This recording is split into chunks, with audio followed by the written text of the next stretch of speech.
thanks for joining us today. This is a panel for the Business Records Annual Real Estate Magazine, which comes out in April. Today's panel will be talking about the industrial sector, unless I'm mistaken, and these are area experts who have graciously offered to come and help inform us on what some trends are coming up in 2019 and what activities are kind of going on right now. So they'll introduce themselves and then we'll get started with our discussion. Very good. I'm Brian Clark, Director of Real Estate Development for Ryan Cos. And I'm Kevin Crowley, Manager of NAI Iowa Realty Commercial. I'm Jackie Johansen, Principal with Shattered Glass Development. Harrison Kruse, Senior Associate with CBRE, Hubbell Commercial. And I'm Kent R., Business Records Staff Writer. Kent, do you want to kick it off? Yeah, let's just start with what do you see shaping up for 2019 with trends? One out of the gate is I think the labor location. We're seeing a few large companies not just look at location for landing in Central Ottawa, but focusing on where can they grab labor. And we're seeing the northern side of the metro being a strong draw for these companies to attract the kind of labor they need for these large distribution centers. I think that trend will reveal itself more in 19. I agree with Brian 100% on that, and also with that, the employers are also drawn to the amenities that north side offers that really some other parts of the industrial sector do not offer.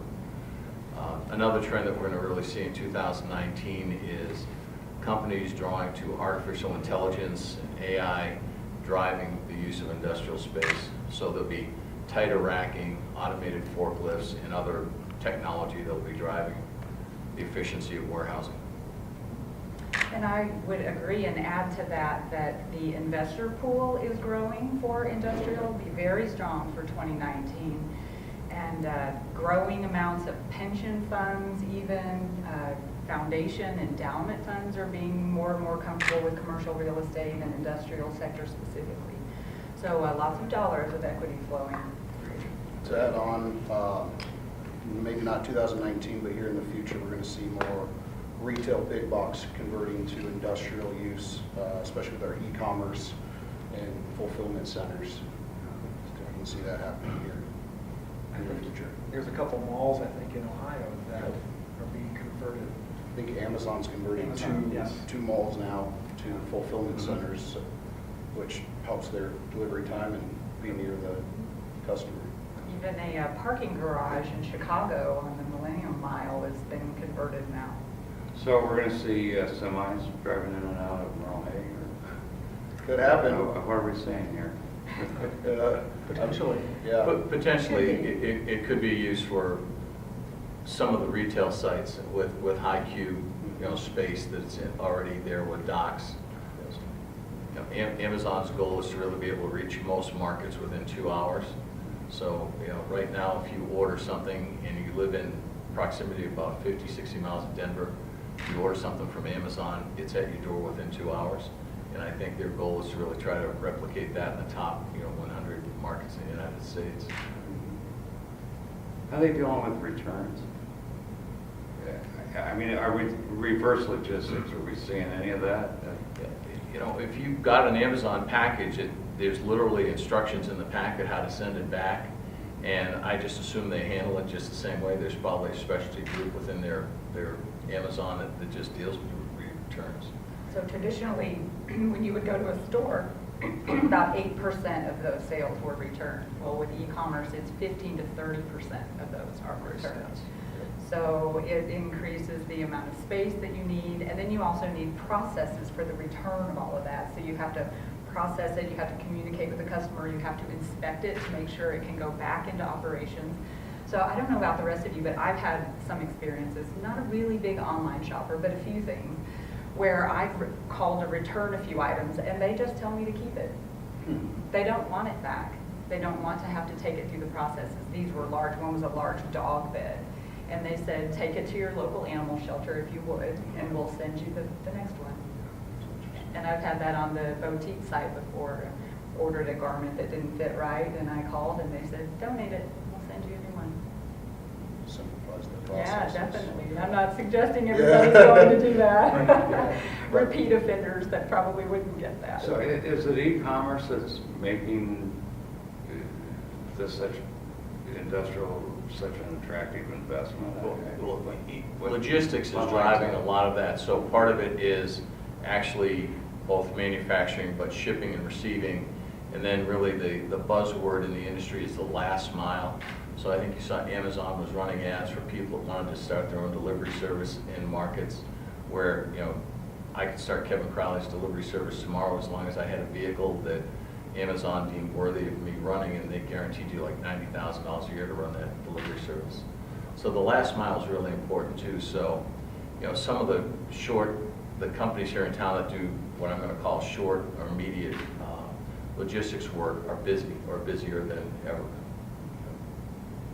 What kind of space do they need? It really varies. There's a company up in Ankeny that probably is operating out of 50, 60,000 square feet. And they have dock doors and drive-ins, and their vehicles are constantly moving.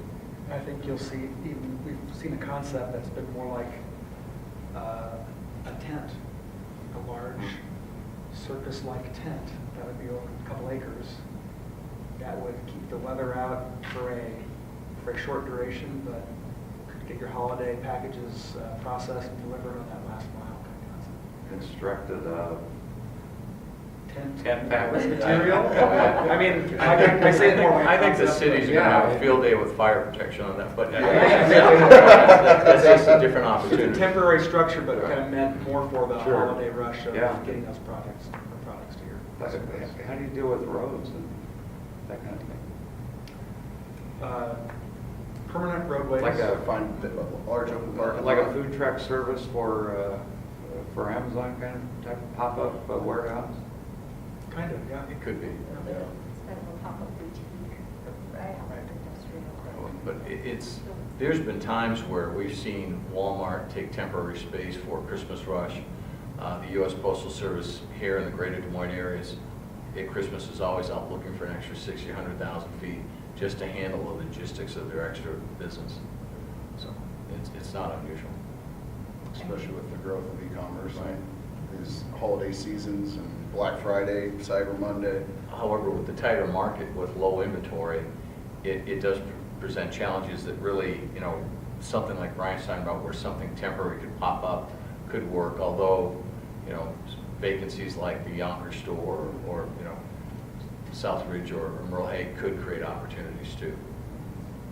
You know, I think all the mall, not that we're here to talk about retailers, but all the mall owners are looking, because on the east and west coast, a lot of malls are being repurposed into residential housing complexes where they have senior housing, they have student housing, and they really kind of mix up the use. But at the same time, a good alternate for the right piece of real estate will be using an Amazon-type company using a space to deliver product out of. The malls you mentioned in Columbus, were they on the edges, on the outer belt that circles that city? I assume so. Yeah. One had been vacant for 5, 6 years, and they were having issues with homeless, and some people were, I think, maybe murdered on the site. So the land clearly was not in active use, and it was on the edge of the city. The reports I was seeing were discussing in the lower income neighborhoods, so not your high-end retailer location, but Sure. the former. There were a couple of malls there that were kind of remote, and I worked there for 20 years, so, yeah. And Kansas City actually, Interesting that that's happening. by the Speedway, where they wound up building the Speedway in the Nebraska Furniture Mart in Kansas City, there was an actually abandoned mall there that they just tore down. So yeah, it just really depends on how it's repurposed at the time and what the land's worth and what's going on. Yeah, our CBRE report said that there's been about 8 million square feet of retail either torn down or repurposed into about 11 million square feet of industrial logistics properties across the U.S. More in the major markets, but could happen in ours. These third-party logistics companies that are doing this reverse logistics work and all the returns, they had over half of the largest leases in the nation. Just the third-party logistics companies, over 7 million square feet. And then a crazy statistic that I've heard, which I can't validate, is that for every 1,000 square feet of retail space that closes, it takes 10,000 square feet of logistics space. And I don't know how to quantify that, but that is, I was at a meeting where that was thrown out, and, you know, when you really think about it, it could be true.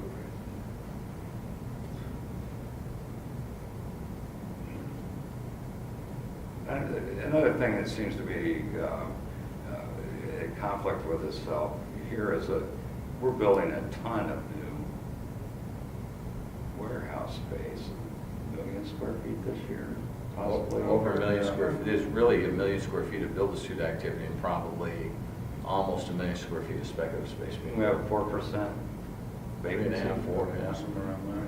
So we're filling the old spaces that, They're backfilling as quick as they are. with what?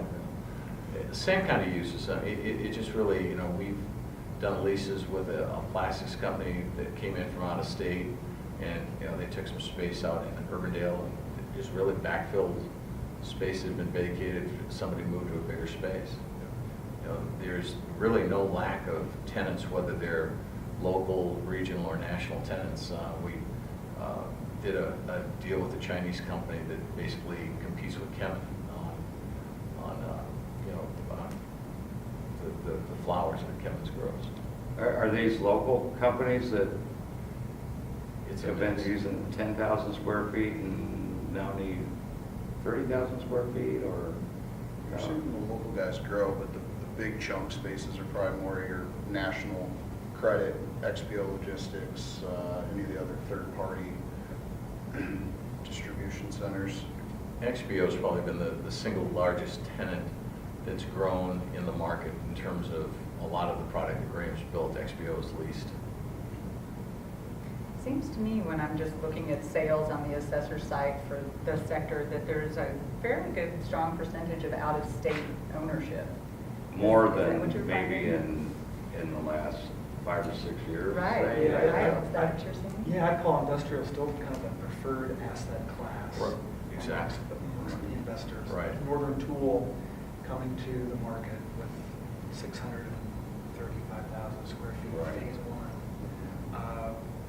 There's a pool of investors who have already indicated interest in that, buying that lease.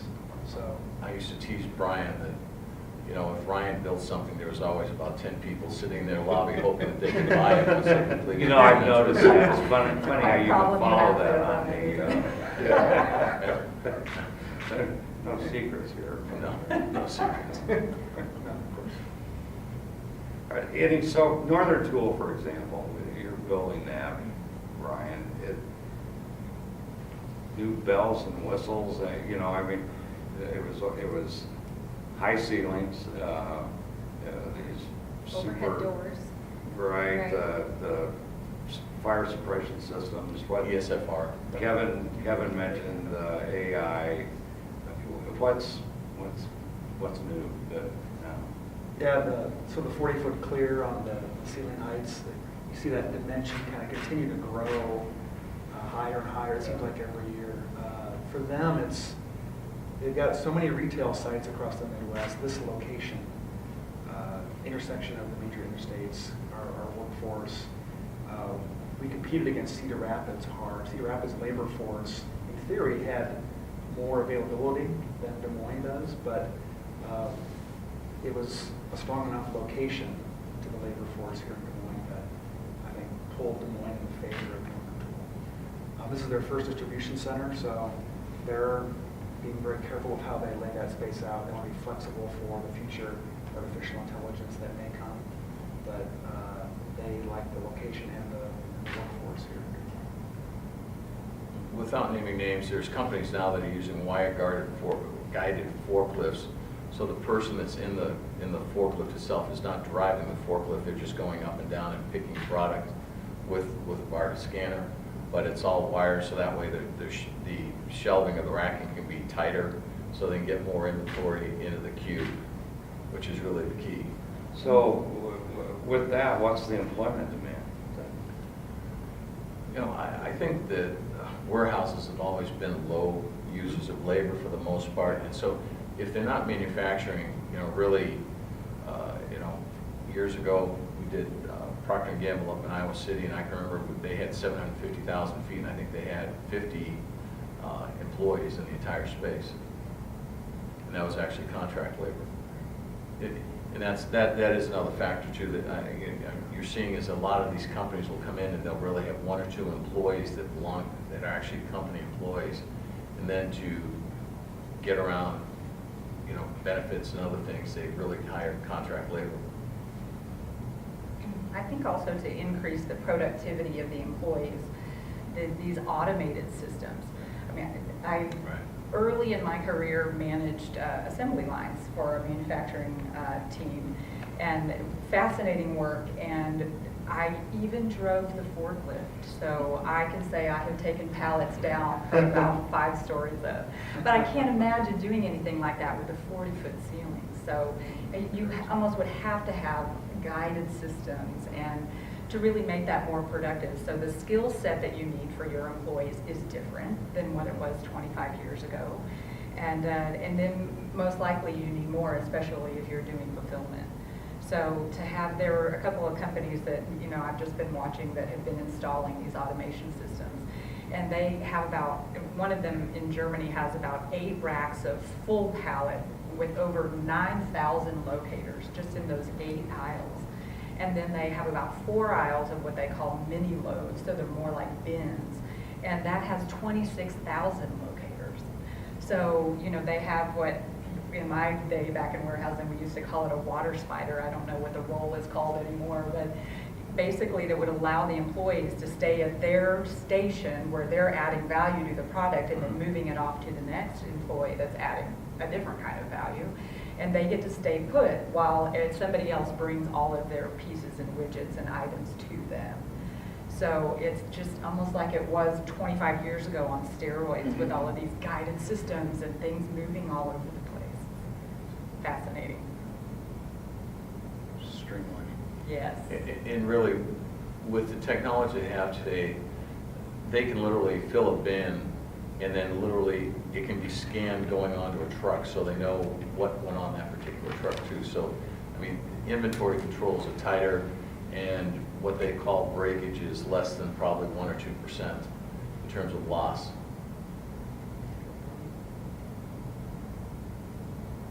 Unless I went to work. Breakage would be much higher. On the manufacturing side, what's happening in these spaces? Is that there's still strong demand for some of the flex spaces, for example? There's some small manufacturers, and of course, Craig Tool is coming to Ankeny, and part of that will be manufacturing.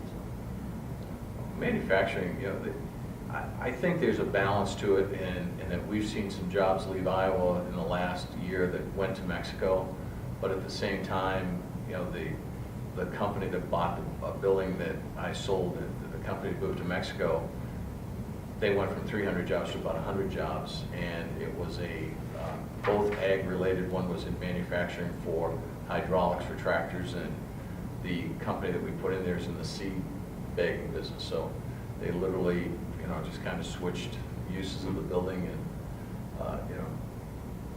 still ag-related, not as many jobs, but still decent jobs that were replaced.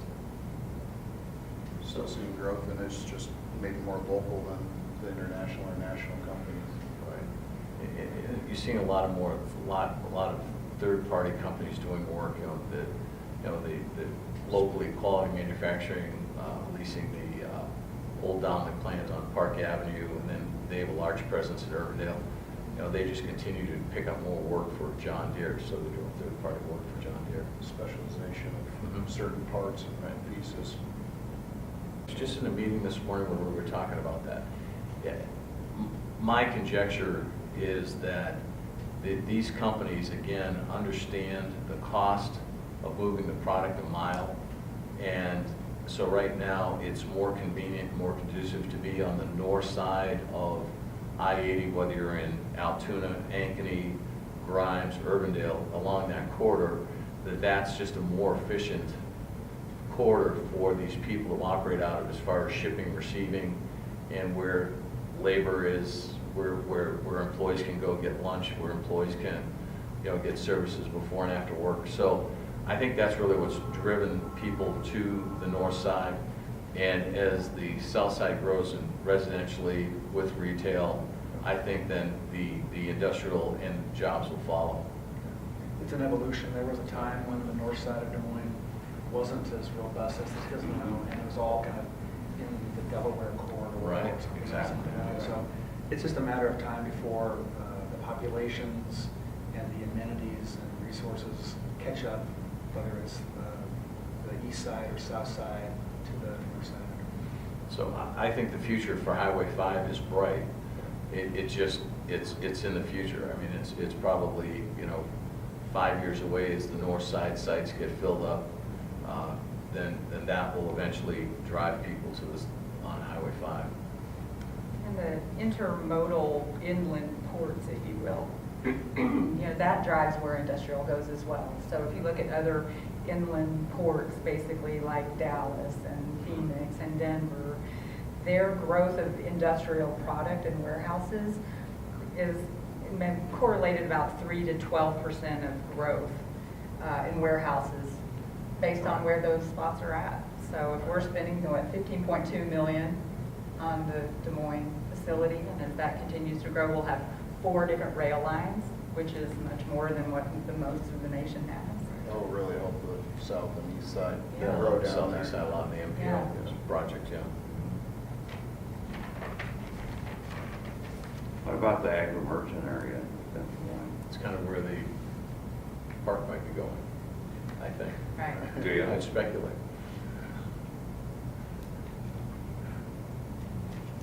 Elaborate a little bit, Kevin.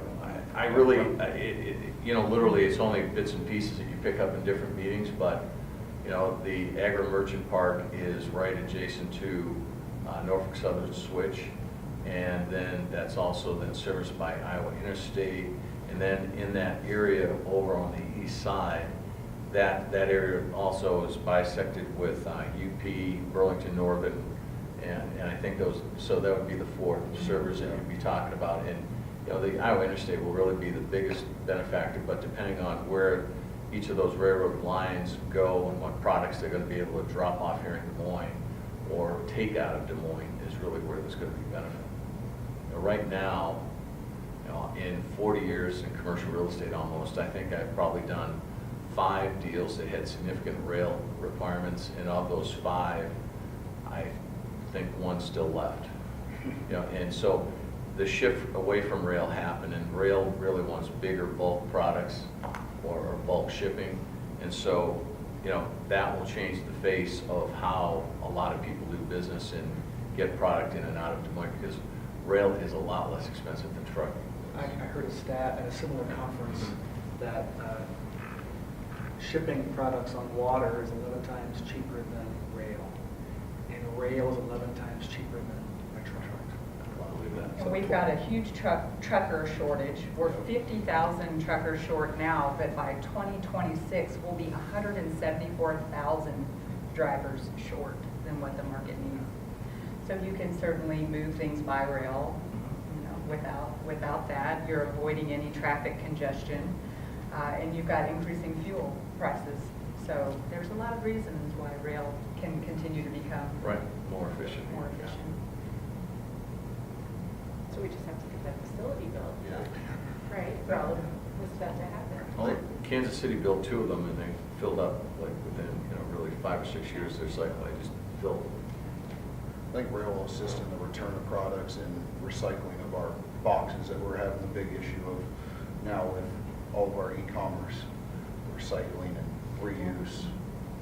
Because it doesn't need to be as quick to get that material back to a manufacturer to repurpose it. It can be a little bit delayed in timing too.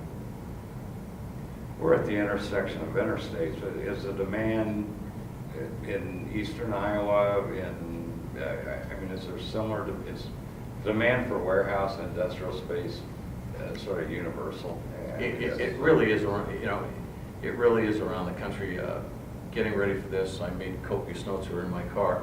And literally, I had gotten something from Indianapolis, and they literally had a number for the build-a-suits going on in the market. The square footage being built is speculation, so I said, I'll just, I'll use that same format and come up with these numbers for this discussion.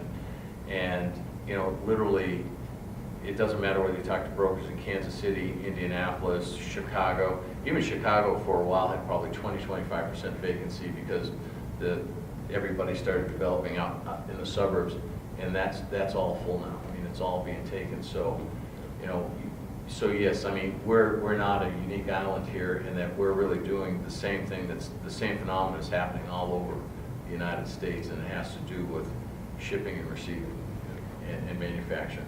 Would you agree that most of that is around a fairly major metro market? You're not necessarily seeing in Grinnell or in Council Bluffs, or it feels like there's some strong. It's really metro driven. Yeah.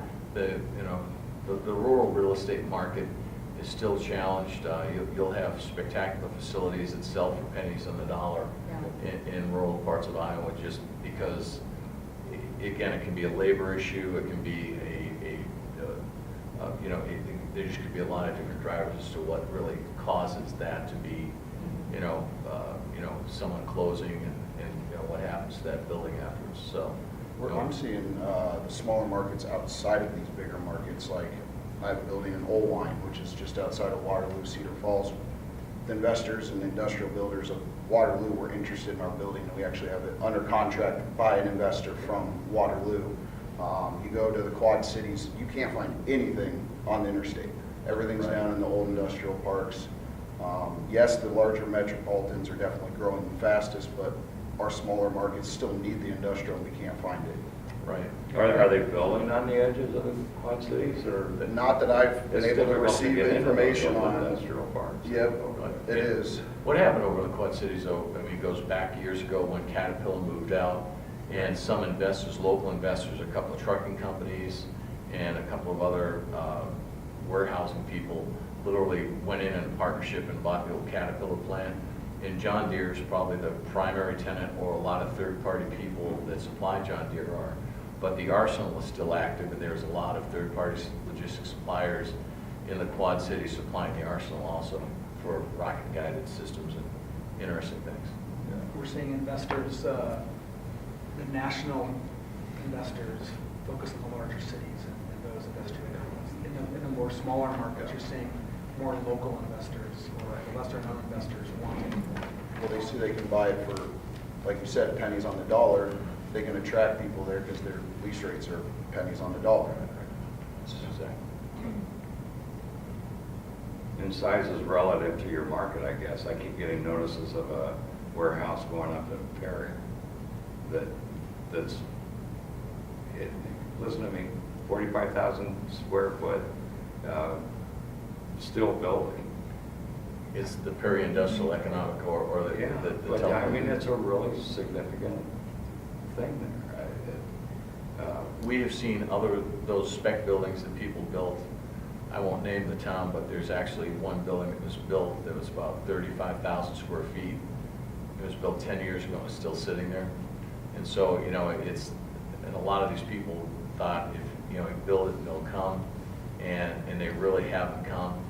And, Perry, again, if they build a building, if there's a local manufacturer, if there's somebody that says, I can make this work and get my product to the market I need to at a reasonable cost, then someone will lease that building up. But I think Brian can touch on that. It's the cost of constructing the new buildings now in those smaller towns. Construction's still expensive. You can't get the lease rates low enough to attract them.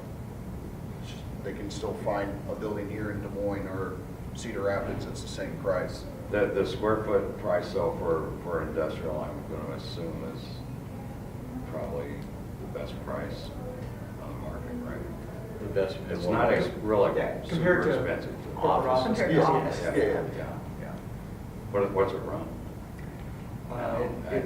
If I have to do my job of giving you a range. Yeah. But anywhere from. What are you bidding today? Yeah, I mean, you can do a large scale office or warehouse projects for $55 a square foot. Construction scales. But as that Scale. square footage comes down, that price becomes $75 a square foot. So And I've seen some 5,000 square foot build-to-suit flex space, and they're above 100, north of 100, up north of 120. So we actually just sold a building in Grimes that somebody built thinking that they were going to use it for their business, and it did not have heat in it, it did not have a restroom, it had 2 garage doors and a man door, and so we sold it as a cold storage warehouse, and literally the person who's buying it's going to finish it, but we listed it for $110 a square foot, and when we listed, my broker's sarcasm was saying, this is not going to sell for $110 a square foot, and probably 14 days later, we had a full price offer, it was sold. Yeah. And that cycle keeps repeating.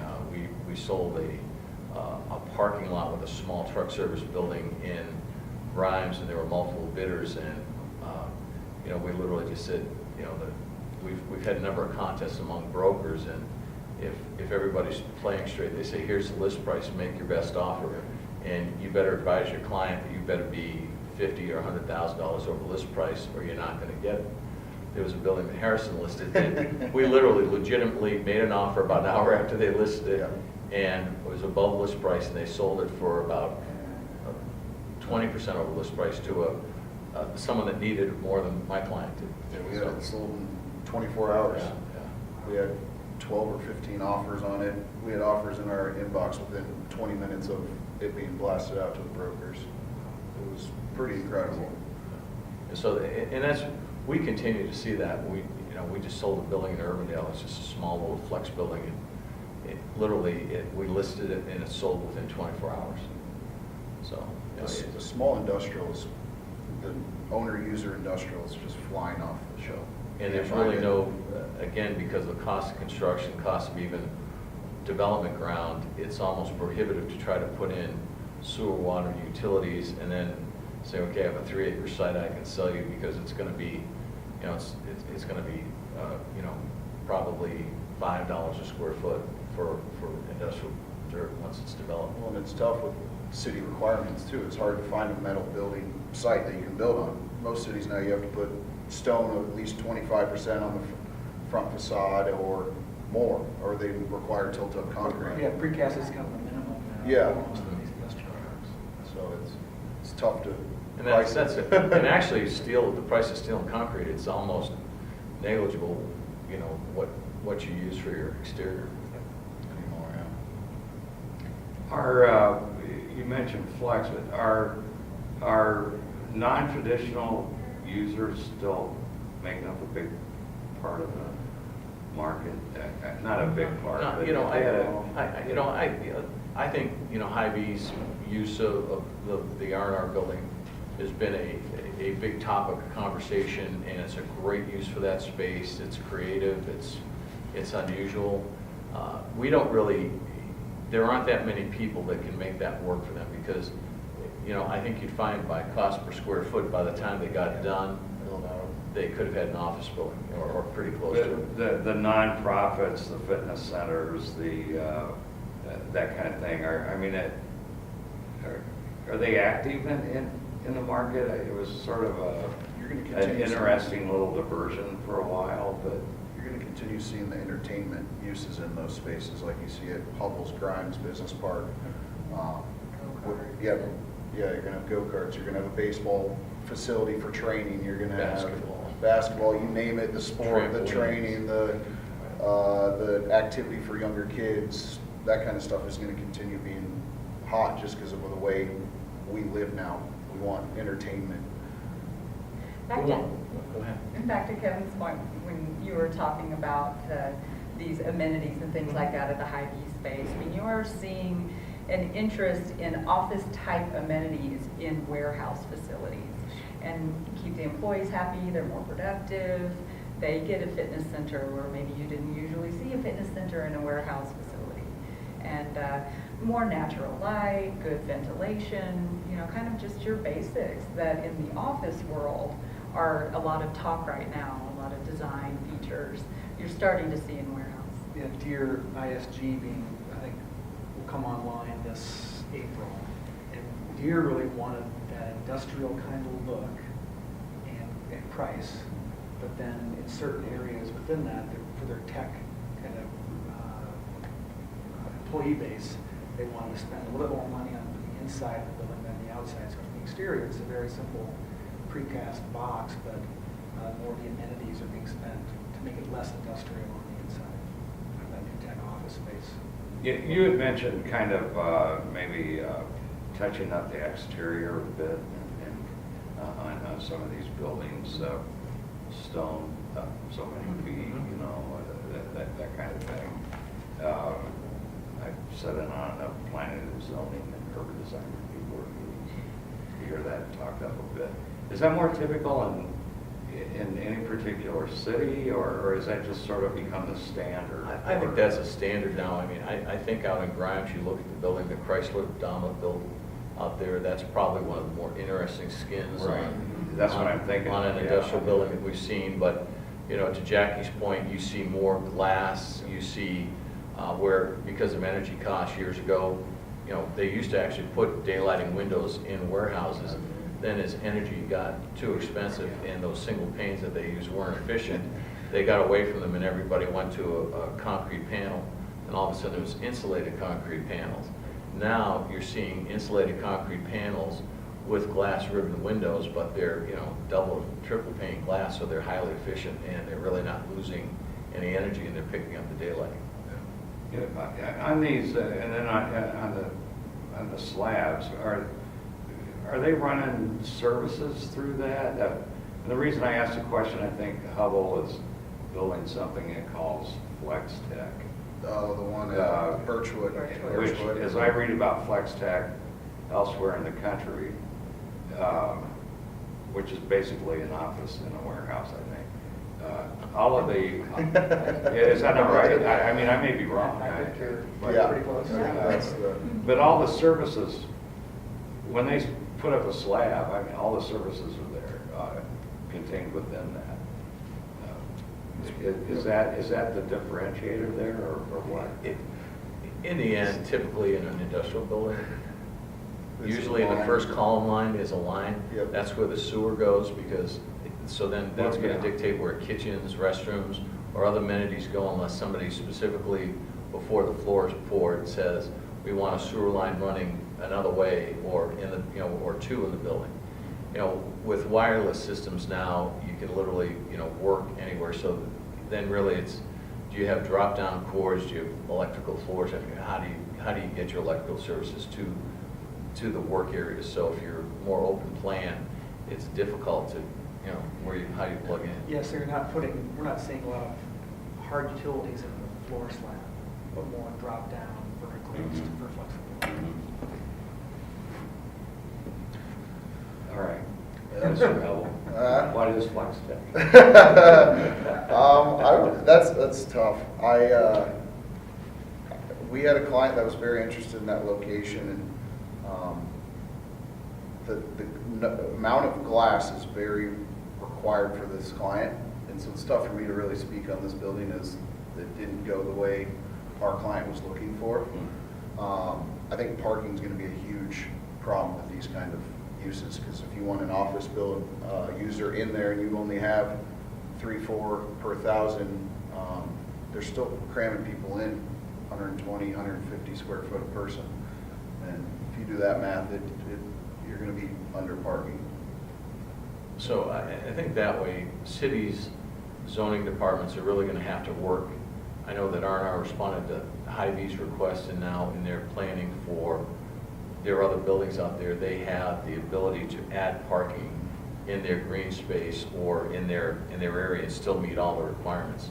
So you're gonna see people building industrial buildings with the idea that we're gonna have a field that if we get that office user or somebody that has high density, we're gonna be able to park that at 5 or 6 per 1,000 square feet. Usually for semis and moving, Right.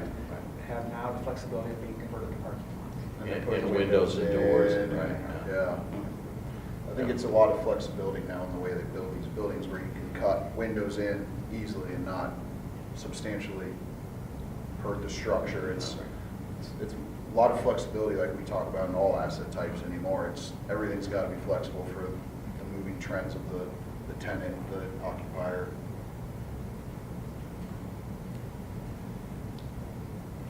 Looking to me? That Grimes-Urbandale area is just, it just seems to be a hotbed of activity all the time.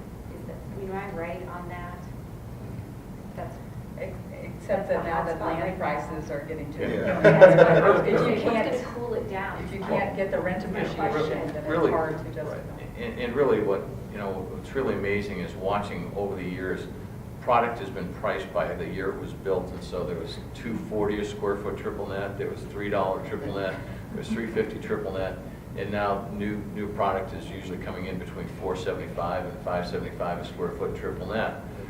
Well, that's giving landlords opportunity to actually raise rents, which is something that really we hadn't seen for years in Des Moines, or significant rental rates raises, and we're actually seeing that in office space too, is now you're approaching, $20 to $25 net rents in new office construction. I'll just keep it on industrial, but I mean, on industrial, you're still seeing the same thing where some of the older industrial space, as it turns over, might have been leasing for $3 a square foot.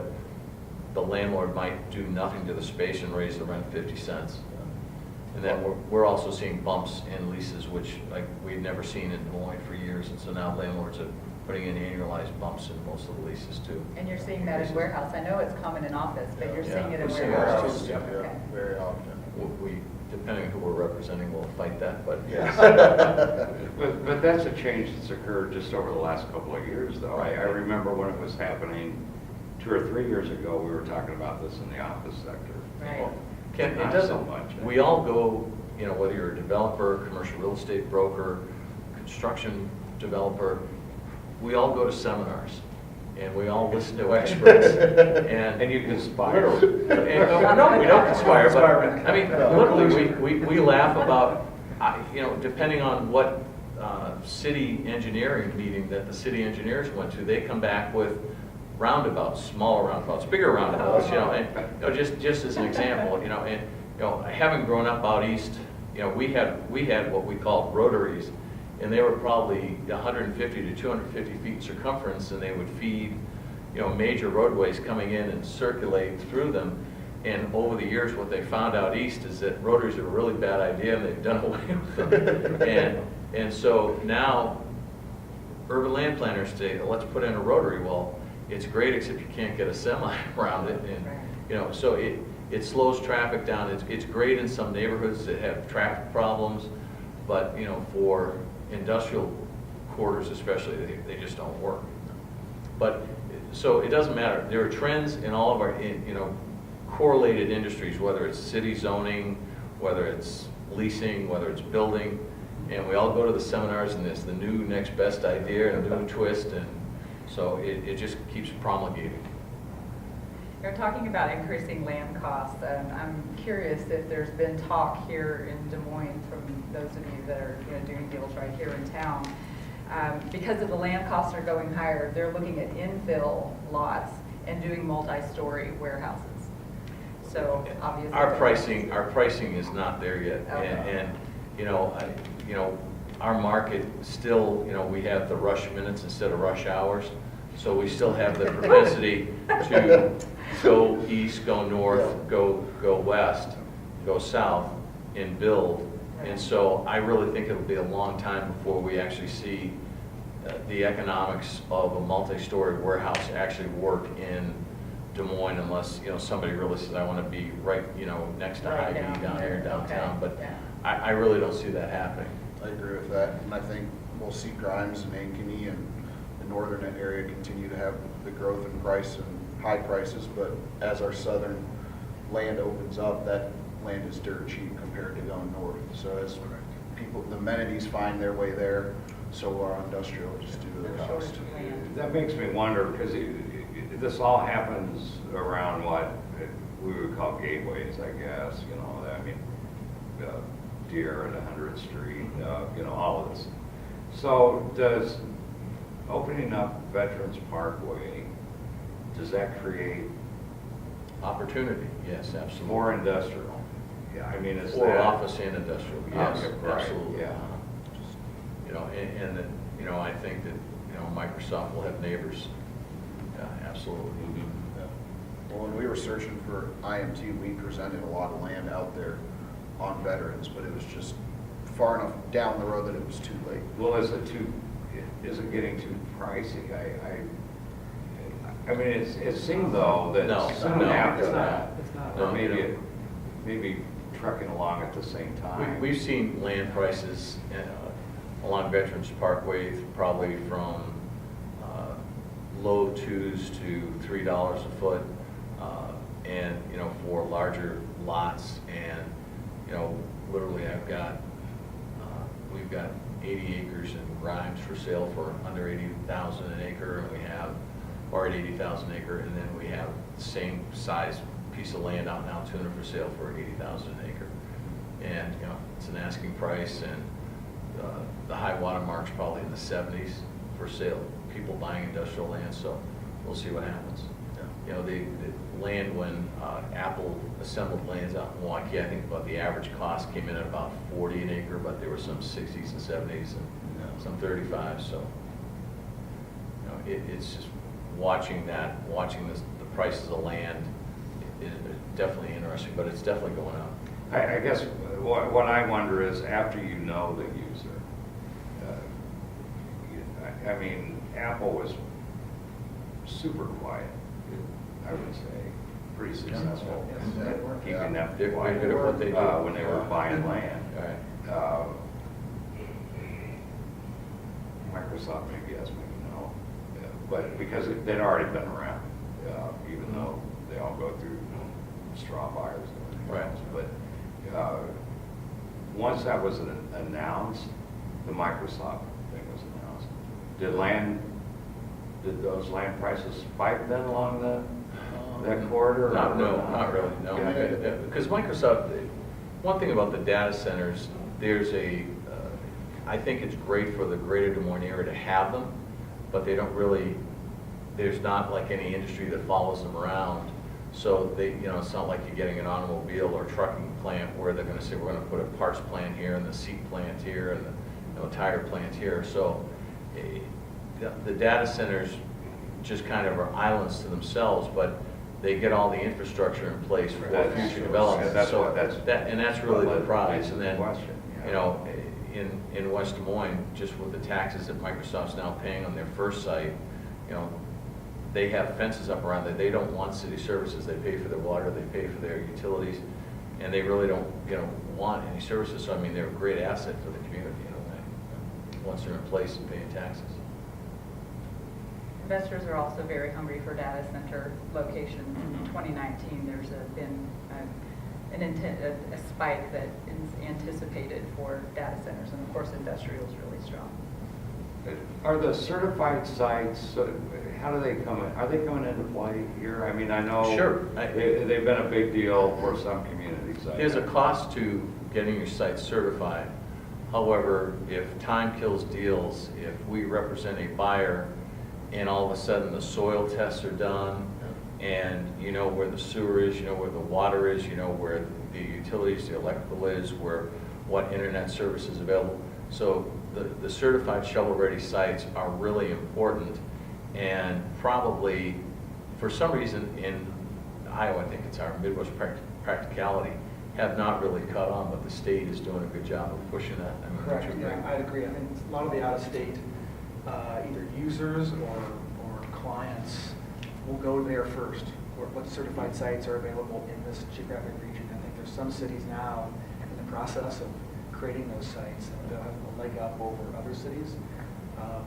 We're seeing some national activity focus on some of those sites currently. Minimizes risk and time. I agree. I agree 100%. Now, what needs to be added to that is where the labor pool will come, because site selectors are looking for labor pool. So certified site is, preferred over non, but where's the labor pool? Well, And where's the transportation and where's, the certified site near Van Meter's been sitting there for quite some time. And I'm guessing that access is an issue there, maybe. Access and labor. Yes. Yeah. We hear a lot of conversation about business leaders saying we need more skilled workers and that kind of thing. And I'm hearing you talk about the labor pool while we're here. Do you hear that from your clients? That they're worried about the unemployment rate? Is that ever coming up in conversation at all? Well, I think it's a two-sided coin in that it's worse in other parts of the country. So we've actually seen companies looking for programmers come to central Iowa and open up an office because they can hire someone here for a lower cost than they can in Austin or in San Jose, California. So they're coming here and then they're trying to poach the insurance companies and some of the other data companies. They are poaching employees, but they're doing it because they can pay more here that's still less from other markets that they're in. And then yes, we do have employers every once in a while say, gee, it's hard to get employees, or it's hard to do it. Industrially, I know that a lot of these companies that use temps they have high standards, drug testing, and they've lowered the standard, and they now accept certain drugs in their testing that they never did before. Yeah, one of our clients, Northern Tool, I think picked the Ankeny site because they felt, yes, there was a labor shortage, but they felt by paying a higher than average wage, they could get others to gravitate toward their business, and then you leave other companies to come work there. Mass transit is becoming a big topic amongst these employers too. Okay. Because of the wages they pay for this kind of work, most aren't even going to be driving to the facility. So where is the bus route in relation to our facility? Well, to go back to amenities, I mean, there's a lot of discussion of places fully air conditioning their warehouse, because if there's a competitor across the street that doesn't have AC warehouse, that employee will come over for the exact same pay to be in AC. So it's like the office market. You got to have amenities now to continue keeping your workforce happy and staying with you. And obviously, there's a significant cost to those kinds of amenities. But then it's also important then that our cities work with DART to make sure they're funding DART, and actually DART is very flexible, and if you're an employer and you go to DART and say, this is the service we need, they'll figure out whether the city's going to cooperate or if the employer is just going to have to step up and pay it themselves. And there have been large employers here in Iowa that have just stepped up and said, okay, we'll pay for that because we need those people that can take a bus to get onto our plant. Are those conversations occurring at DART then? Yeah, I think DART's very responsive. I think that, DART has their own financial challenges right now that a lot of agencies in central Iowa have, because the legislature has fixed certain tax increment ways that they can get their percentage of taxes. They've been frozen since about 1996. So, boy, Tom Gamon's going to like this, but no. Literally, DART is doing as much as they can with very little resources, really, and they're very responsive. They're highly responsive. We're very lucky to have their board, their leadership. They're very responsive. And Tom was involved with getting bus stops added Right. in certain business parks that were having trouble attracting employees, so it's making a difference. It is making a difference, and it's an important difference too. Years ago when we put the register in the Cateco out on Highway 5, literally there was no bus service out there, and we went to DART and figured out a way to make that happen, and that was great for all the employers out there. And are you going to ask about millennials, because I feel like they come up in every other sector. I just can't bring myself to. So I'll take care of it. So every time we're talking other areas of commercial real estate, we end up talking about millennials, and that hasn't come up yet in our discussion. Is there some kind of millennial factor going on? I'm happy to bring it up. I'm not a millennial, but I'm happy to. All right. So You got 30, me. you can always jump in. 39% of Amazon Prime members are millennials. So that's where a lot of the demand of wanting things in 2 hours is coming from, are the millennials. So that's having a big impact. So they're driving the last mile. They're a Big large part of Conversation, I what's should say. driving. They really They may are, be yeah. driving the last mile also. But they want instant gratification, yes. Yes, they do. Well, and I think it's going to bring back to the bus systems like Kevin brought up. A lot of millennials want to live downtown like I do, or somewhere maybe where they don't have a car. I know in Des Moines we're not as crazy on that trend as you see in the larger cities, but I do know a lot of friends that don't have cars because they live downtown, work downtown. And I think for industrial employees, that's a big factor if you were to get someone that wants to live somewhere around the metropolitan that, or CBD, could take a bus out to work or ride share of some sort. I think millennials get a bad rap a lot of times, and I think that they fit into the workforce and they do, they comply with work rules and hours. So I mean, I think they get a bad rap, and I think that people like Northern Tool are going to be looking to hire those types of people. Well, and Gen Z, the next generation, has the same need for instant gratification. I mean, they were literally born with a smartphone in their hand, so they don't know any other life than immediate answers. But I think the AI and the technology helps the industrial users a little bit on employees, because a lot of millennials or Gen Zs really like technology, so they might be a good fit for fixing the AI or computerized systems. Most forklifts have computer screens and keyboards right on them. Well, quick story. We had a competition at Elder Corporation to run heavy equipment. And the old guys, kind of did okay, but the young millennials who are used to operating video games, they were moving dirt. They won the competition because of their motor skills and the technology. The technology of heavy equipment has advanced to it's almost a video game console. Is that right? And the millennials have been doing that since they were, as well. So they're a great labor force. when it So, comes to that. I'll tell you a quick story. We had an editor several years ago whose great break from the news business he thought would be if he could start a theme park where folks his age, which is beyond millennials, could come and operate heavy machinery. I actually just saw that on Shark Tank the other night. Some guy was trying to sell his plan for that, and he's up in Minneapolis. Yeah, and- He has a park up there where he literally you get a crash, you can demolish a car if you want to. And there were places in Atlanta and down south and in Texas that actually you can go out and get in the Caterpillar and dig holes and do things, so yeah. Yeah. I think it was a trend, it may have been a case of greater Des Moines lag time or something. Got quite caught up. Yeah, I'm glad to hear that. That's funny.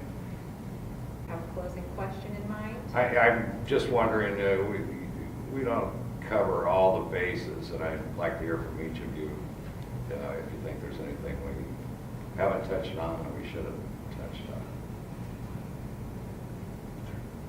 I'll chime in because I can't let a conversation go without bringing it up, that I feel like there's a lot of industrial comp planned land in opportunity zones across Iowa.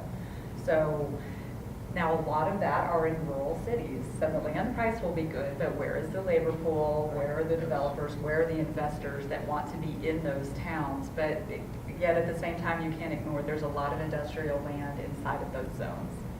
But again, it gets down to the economics and the logistics of it.